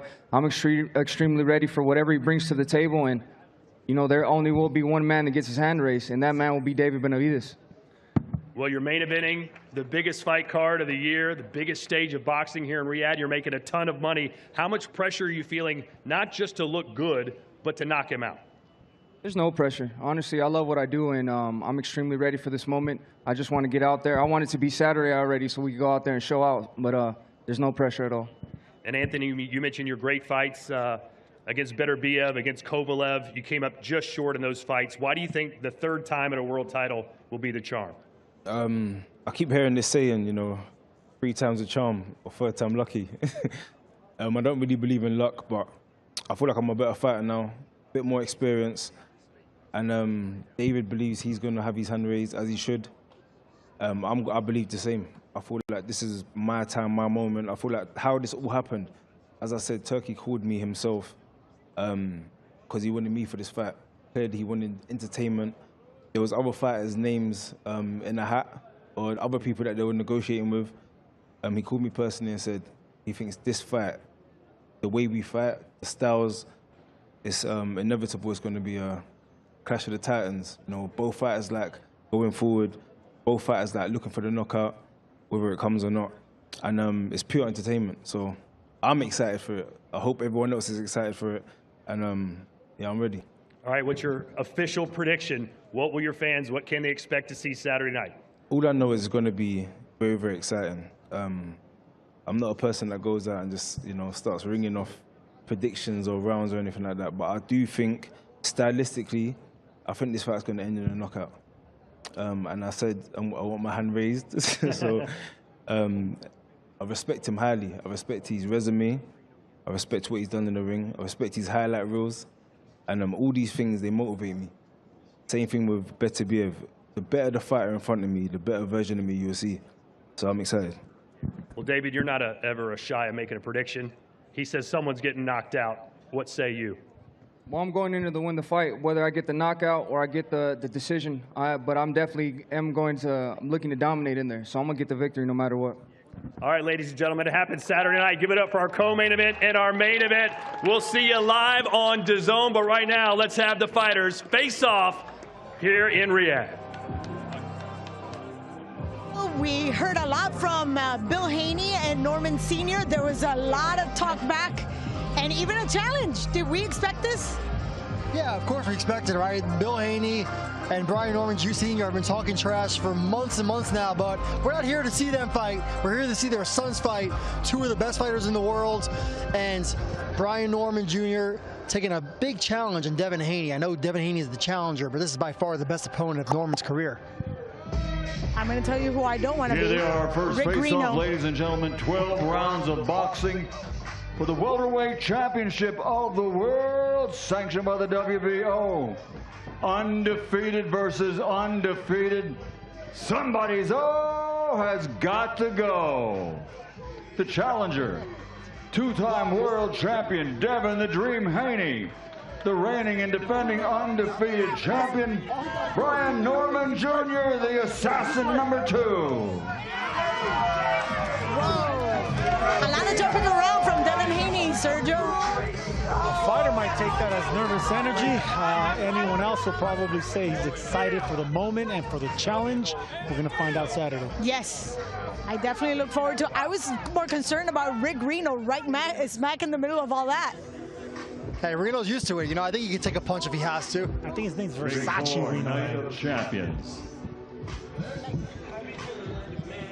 The feature bout of the evening, 12 rounds of boxing for the light heavyweight championship of the world, the unified title for the WBC and WBA. The challenger, a big hitter, 27 victories, 24 by knockout. The champion, a big hitter, 30 victories, 24 wins by knockout. The beast from the East challenges again, Anthony Yard. And from Phoenix, Arizona, the Mexican monster, David Benavidez. Look at that stare down. There's a lot of respect here, a lot of respect. Now that is what I like. A good old-fashioned stare down, respectful, you know, shaking your opponent's hand. That's what transpires in the ring. That's what actually ends up panning out. Whenever, you know, you hear all the hoopla, the dancing around, all the talk, that doesn't pan out. That right there's going to be explosion. If you can't be here, go to thezone.com and tune in on us. And he was even very complimentary to Benavidez. Anthony Yard against the undefeated world champion. 30 victories, 24 wins by KO. The Mexican monster, David Benavidez. We got a chance to see Tunde, the longtime trainer for Yard, thanking Don Jose Benavidez for the opportunity. Also, he thanked the Devin Haney team. Again, a lot of respect there. Yeah, and I think you have a lot of respect, right, when you're a guy like Anthony Yard and his team, that you've gone to Russia and fight Sergey Kovalev, gave him one of his toughest fights, gave Beterbiev his toughest fight until Bivol fought him twice, so there's no reason not to be respectful. Well, we're looking forward to a great night on Saturday, but here on The Zone, we champion women's sports as well. We showcase the ladies and their athletic skills. We're not just competing, we're inventing, pushing the boundaries of stamina and speed. We're taking the titles, the big money, and writing history. How you like that? From new challengers to certified legends. Oh, how about that? This is where you watch. We're not here to play games. DAZN Women's Sports. Shout out to the ladies, and a quick reminder, The Ring and DAZN deliver a spectacular card this Saturday. The event features 4 world title fights, headlined by the massive light heavyweight clash between David Benavidez and Anthony Yard. And we return to the Kingdom on December 27th for Ring 5, Night of the Samurai. Undisputed Super Bantam King Naoya Inoue puts all his titles on the line against the undefeated Mexican Alan Picasso.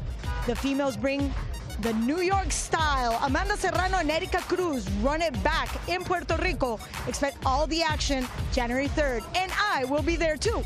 January 24th, future heavyweight star Moises Itama faces former world title challenger Jermaine Franklin in the Magnificent 7. And a reminder that Ring 4 Night of the Champions is available to buy now at thezone.com/boxing. This event is included as part of our Ultimate Package, a new subscription offer that includes over 180 fight nights and a minimum of 12 pay-per-view events for one annual fee. And with so many mega cards set to be announced for 2026, this is the best value for money package for the ultimate boxing fan.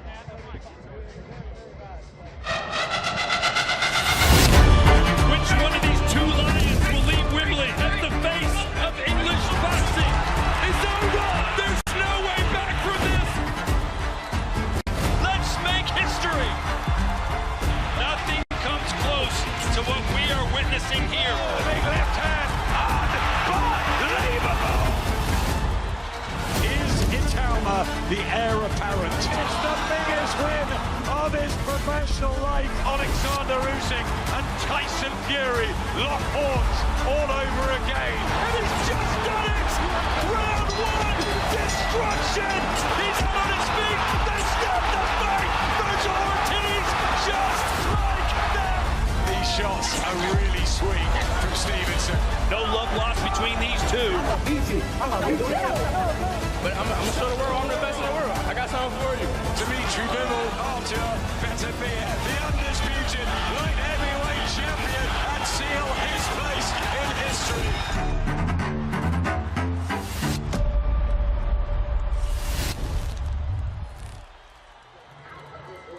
Gentlemen, historic fight. Absolutely a great card coming up on Saturday. A lot was said. Now we expect things to be done. What is your final thought now that we're just looking at weigh-ins and the fights? I cannot wait for David Benavidez and Anthony Yarde. I know that Sergio said before that Anthony Yarde's the bigger guy. I disagree. I think David Benavidez is going to be the bigger guy in the ring. I think it's a tough weight cut for him. He's a guy, we hear him talking about maybe fighting Zurdo Ramirez at cruiserweight. I think we're going to see him at heavyweight one day. In the words of Biggie Smalls, bad boys move in silence and violence and respect. I mean, they're getting respect because they know that both of them can turn each other's lights off. They both got power. Benavidez has the speed. Yarde does have the size advantage. You're going to see it fight night once he rehydrates. I can't wait. Undercard top to bottom. I don't think none of these fights go the distance. I repeat, Claudia, none of these fights go the distance. We're going to get a night of knockouts. So can I hear that again so we can take a note? Make sure we make notes right here because no fight is going to make it to the distance. With that being said, Devin Haney, Norman Jr., a lot was said by the fathers. Can the children, the sons, actually live up to those expectations? I don't see why not. I think Brian Norman right now is peaking as a fighter. He's ultra confident, and why shouldn't he be? He's coming off of what I think is the knockout of the year. That was in Tokyo in June against Jin Sasaki. Devin Haney's levels above Jin Sasaki, obviously. And just like David Benavidez, I think Haney's going to be the bigger guy in there. Yes, he started his career at 35, but he's been brutal weight cuts for him. I think he's going to be better at 147. Now, that one I agree. I do agree that Devin Haney's going to be the bigger guy, but not the stronger guy, not the more powerful guy. Agreed. And I think Norman brings a lot of hunger. This is new to him. He's been relishing this moment, and that man has been thriving in the moment for some time now. He's always exceeded expectations when he's got the opportunity. So Devin Haney's been there, done that. Brian Norman wants to prove something, and that's a dangerous man. And somebody else wants to add another title in another division. So everything is said. Now we expect things to be done. The first challenge is the scale, and we will be on live on the zone for the weigh-ins. So I think we have a date tomorrow. We'll be here. There we go. See you again tomorrow for the weigh-ins, live on the zone. Live, only on DAZN, November 22nd, the Ring 4. In boxing, gold is everything. And on this night, every fight feels like a main event. David Benavidez, the undefeated Mexican monster, defends against Anthony Yarde, London's heavy hitter. A warrior who's gone toe-to-toe with the best and has the power to end anyone's night early. But the action doesn't stop there. Devin Haney, a two-weight undisputed king, chases history in yet another division versus Brian Norman Jr., the undefeated champ. While Bam looks to unify more of his division if he can break Fernando Martinez. Plus, Abdullah Mason and Sam Noakes clash at lightweight for the WBO title. This is more than a fight night. It's 4 world titles in 4 different divisions. It's the night of the champions. The Ring 4, November 22nd. Watch only on DAZN.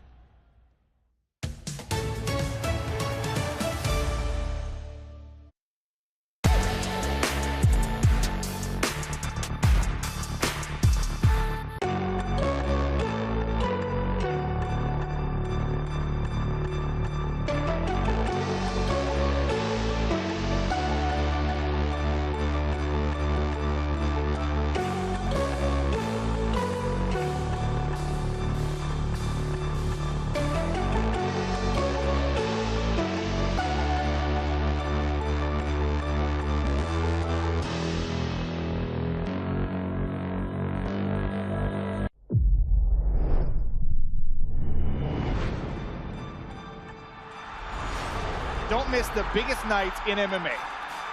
PFL is more than a fight.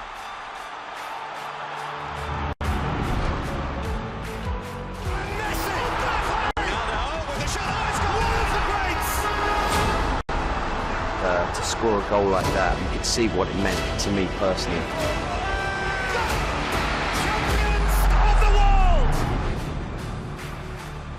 Just all to play for, which is so exciting. These teams have to come in here and give it their all.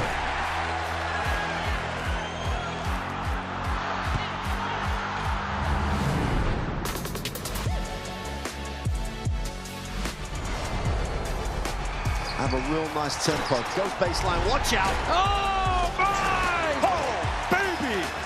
All the way down the runway. big-time throwdown.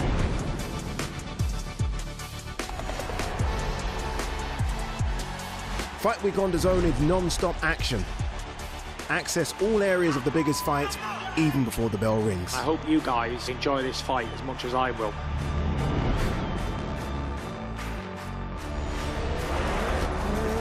That's a lot of fans out there. Look at that! The drama keeps continuing, Jenny. This is just brilliant.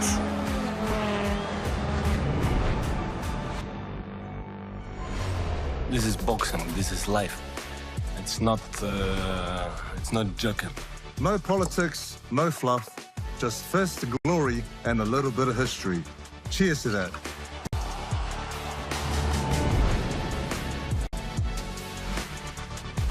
Of Serie A action. We'll bring you so much of it here on DAZN. Magnificent. That is tremendous. DAZN is the home of boxing. Really spurs you on, gets you going. Let's make history. Pure power. There's no way back for